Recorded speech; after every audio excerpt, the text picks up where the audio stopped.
Bagaimana Anda bisa mengatakan bahwa Bapa bukanlah Yesus jika Yesus dengan Bapa adalah satu? Jadi kalau Bapa bukan Roh Kudus, maka bahwa Bapa di dalam Yesus, Yesus di dalam Bapa. Kemudian Yesus di dalam para muridnya dan para muridnya di dalam Yesus. Tetapi Yesus tidak pernah mengatakan Bapa di dalam para muridnya. Mengapa? Lalu bagaimana Yesus bisa ada di dalam para muridnya dan para muridnya di dalam Yesus? Yesus itulah Roh Kudus. Ketika Paulus berkata tentang Roh Yesus, lalu roh yang mana lagi? Ketika konsep Trinitas berkata Yesus bukan Roh Kudus, maka Allah itu bukan 1, 2, 3, mono, duo, atau tri. Allah tidak bisa kita hitung. Eksistensi Allah tidak bisa dihitung oleh manusia. Mengajarkan kepada kita untuk setia kepada yang tertulis.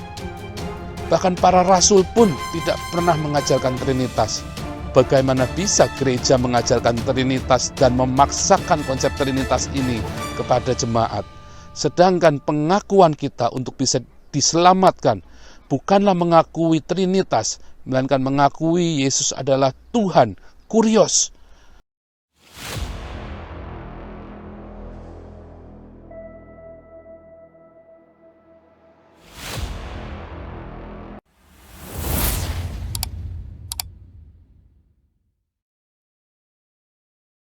Berjumpa lagi dengan saya, Joseph Paul Zhang.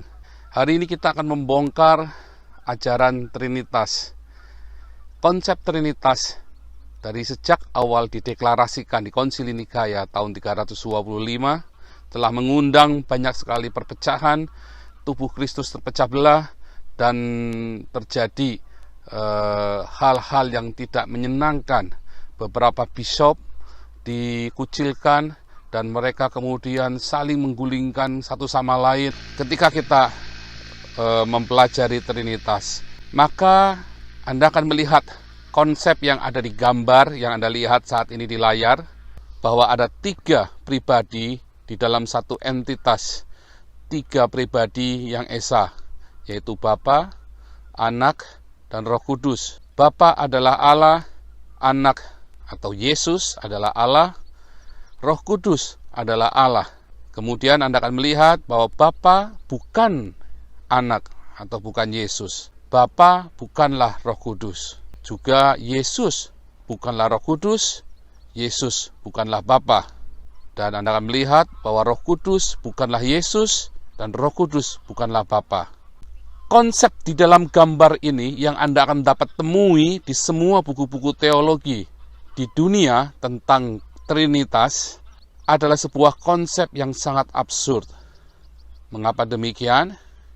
Karena ketika Anda mengatakan bahwa Bapa bukanlah Yesus, maka itu jelas melanggar firman Tuhan yang sangat jelas tertulis di dalam Yohanes 10 ayat 30. Aku dan Bapa adalah satu. Kemudian Anda akan juga melihat di Yohanes 14 ayat 9. Jikalau kamu melihat aku sama dengan melihat Bapa. Bagaimana Anda bisa mengatakan bahwa Bapa bukanlah Yesus jika Yesus dengan Bapa adalah satu? Jika Yesus berkata apabila orang melihat Yesus, maka dia melihat Bapa. Bagaimana orang bisa mengatakan di dalam Yohanes 1 ayat 18 bahwa Yesus adalah wujud dari Allah yang tidak dapat dilihat oleh mata? Kemudian kita beranjak kepada Bapa bukan Roh Kudus. Saudaraku, Yesus memanggil El atau Allah di dalam frasa tunggal, di dalam bentuk tunggal, sebagai Bapanya. Yesus mengajar kepada kita untuk memanggil El yang tidak kelihatan itu sebagai Bapa. Maka kita akan tahu bahwa Bapa adalah El itu sendiri, atau Theos dalam bentuk tunggal.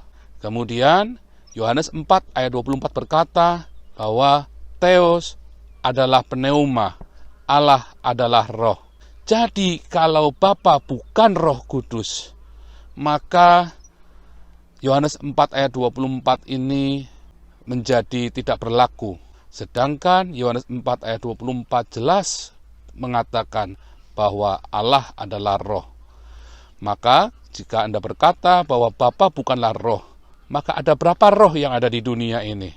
Ada roh Bapa dan roh Yesus.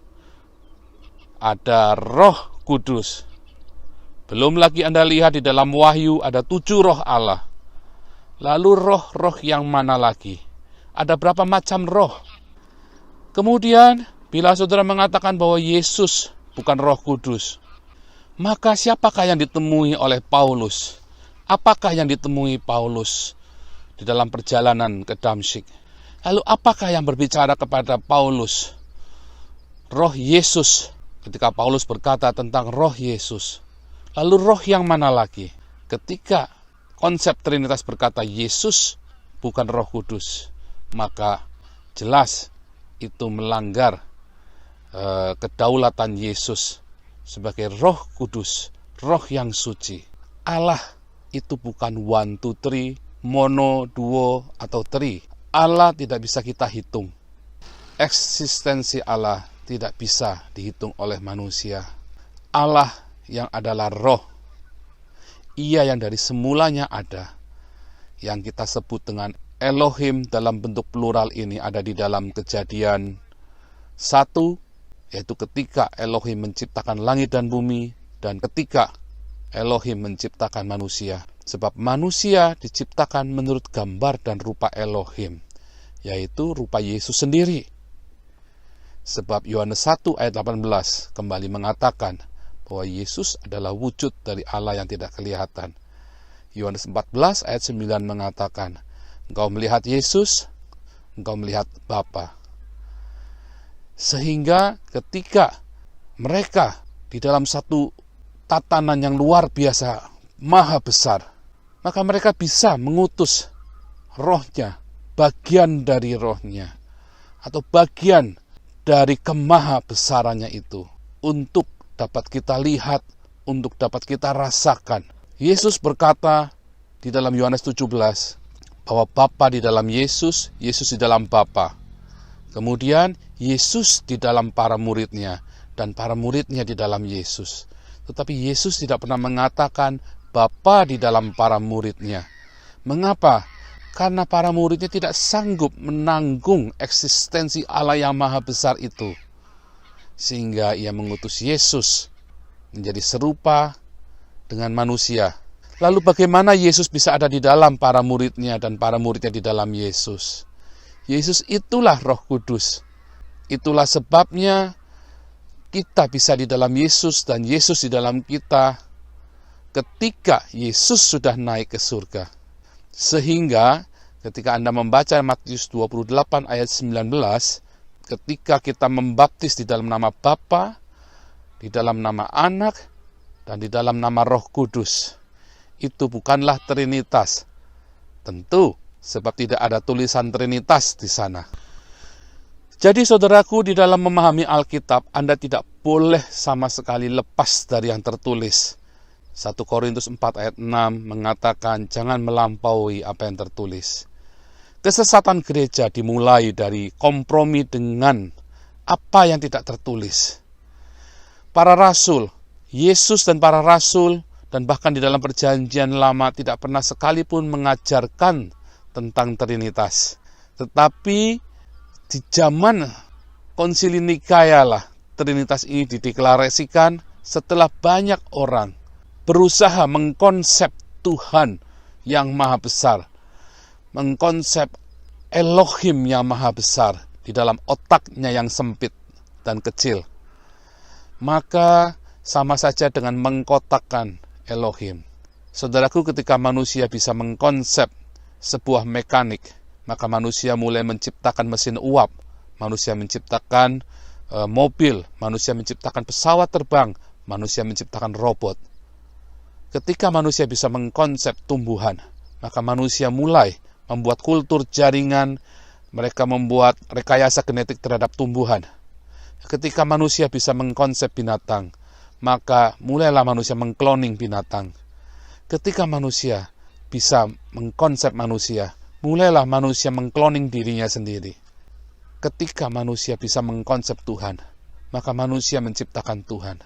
Itulah sebabnya orang-orang Islam dia mengkonsep Tuhannya. Sebab mereka mengkonsep Allahnya sedemikian rupa agar masuk akal bagi orang-orang di zaman jahiliyah. Orang-orang yang bahkan cebok pun harus diajari dengan 3 batu oleh Muhammad. Maka hari ini ketika Anda berusaha mengkonsep Tuhan, maka sebenarnya yang disebut dengan para bapak gereja di awal abad kedua dan ketiga dan keempat, itu mereka sudah membuat sebuah Allah ilusi, Tuhan ilusi di dalam gereja dan mengajarkannya kepada jemaat. Itulah sebabnya kesesatan demi kesesatan setelah Trinitas dideklarasikan. Mereka kompromi dengan segala sesuatu yang dinalar, dilogikakan. Mulailah mereka memasukkan patung-patung ke dalam gereja dan menganggapnya sebagai perwakilan imajiner dari Tuhan yang tidak dapat dilihat oleh mata. Mengapa? Karena kekurangan iman mereka untuk bisa merasakan dan memahami di dalam roh mereka. Mereka berusaha mengkonsep masuk akal mereka. Mereka berusaha meraih sebanyak mungkin pengaruh dari masyarakat dengan segala sesuatu yang masuk akal bagi masyarakat di zaman itu. Ingat, itu 1700 tahun yang lalu. Bila Anda kembali kepada Trinitas, artinya Anda kembali kepada pemikiran purba. Saudaraku, sejak konsep Trinitas dideklarasikan, maka terjadi pertentangan yang begitu rupa. Gereja kemudian menutup Alkitab bagi orang awam. Gereja menerjemahkan Alkitab ke dalam bahasa Latin yang disebut Vulgata, dan orang awam tidak boleh mengaksesnya. Hanya para imam yang disumpah yang boleh membacanya. Dan kalau para imam ini berani berpikiran berbeda daripada yang telah diajarkan, terutama tentang Trinitas, maka para imam ini akan dipenjara, bahkan bisa dibunuh. Jadi saudaraku, mari kita kembali kepada yang tertulis 1 Korintus 4 ayat 6. Ujilah segala sesuatu. 1 Tesalonika 5 ayat 21. Yesus sudah meneladani kepada kita. Ia berkali-kali berkata, ada tertulis, ada tertulis. Seperti yang difirmankan oleh para nabi. Jadi kalau Yesus sendiri yang adalah Al-Elohim mengajarkan kepada kita untuk setia kepada yang tertulis. Bahkan para rasul pun tidak pernah mengajarkan Trinitas. Bagaimana bisa gereja mengajarkan Trinitas dan memaksakan konsep Trinitas ini kepada jemaat? Sedangkan pengakuan kita untuk bisa diselamatkan bukanlah mengakui Trinitas, melainkan mengakui Yesus adalah Tuhan, kurios. Bahkan syarat keselamatan bukan mengakui Yesus sebagai Elohim, melainkan mengakui Yesus sebagai Tuhan.